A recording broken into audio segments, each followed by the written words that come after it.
flu is on the move. The virus has arrived in yet another province.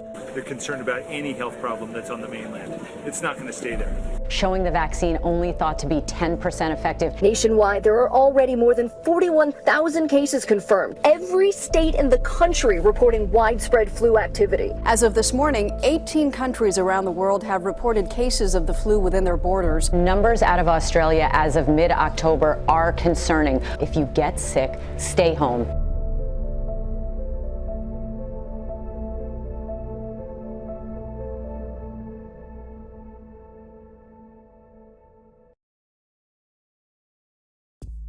The Elegant Universe by Greene.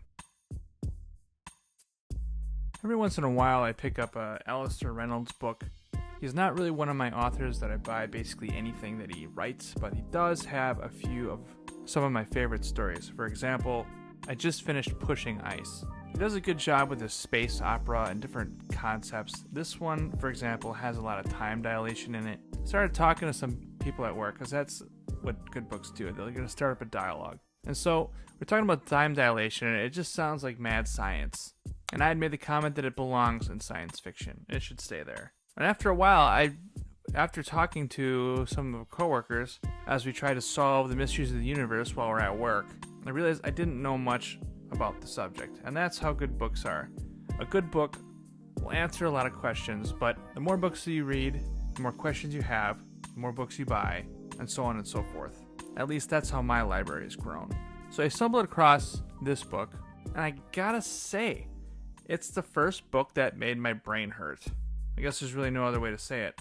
The first half of the book goes into a lot of stuff to do with light, explaining some of Einstein's theories, which I don't understand. But after this book, I feel like I understand a little bit, but prior to reading this book, not really. For example, is light ever stationary? Is there a way to catch up to light and hold a ball of light in your hand? If you're on a train and you're shining a flashlight forward, the train is going 100 miles an hour, and you are at the front of the train shining your flashlight, how fast is that beam of light going?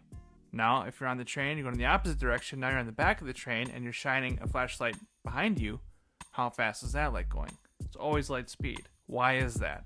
It's never slower, it's never faster, it's always consistent. Why? If you take an atomic watch, and you have a pair of them, and you have them perfectly synced, and you keep one on Earth, and you put one on the space station, and 10 years later, you get both watches back together again, they won't match. Why? How is motion connected to time? Why does a person going half the speed of light on a rocket ship flying through space experience time differently than a person sitting in his armchair on Earth? I've never heard a simple explanation to any of these questions, except in this book. The first half of the book, awesome, outstanding. This is one of those books where I read probably at least 3 times. And in those 3 times, the first half of the book makes perfect sense. Those theories make sense now. The second half of the book with string theory, I still don't understand. It was actually distracting while I'm trying to drive my truck and wrap my head around exactly what the author's trying to lay out. I'm sure he explained it very simply, very clearly. I just don't get it. And that is why I'm a plasterer and not a physicist. As a matter of fact, the first person out there that can explain to me string theory and the second half of this book to me in a way that makes sense, I'll give that person $1. As a matter of fact, I'd say more about this book, but, like I said before, didn't really understand it, except for the first half.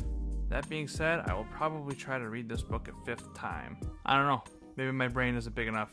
It totally feels bruised though after listening to this one. Let me know if you guys read it, what you think of it in the comments below. Explain it to me if you did understand it, and I'll talk to you next time.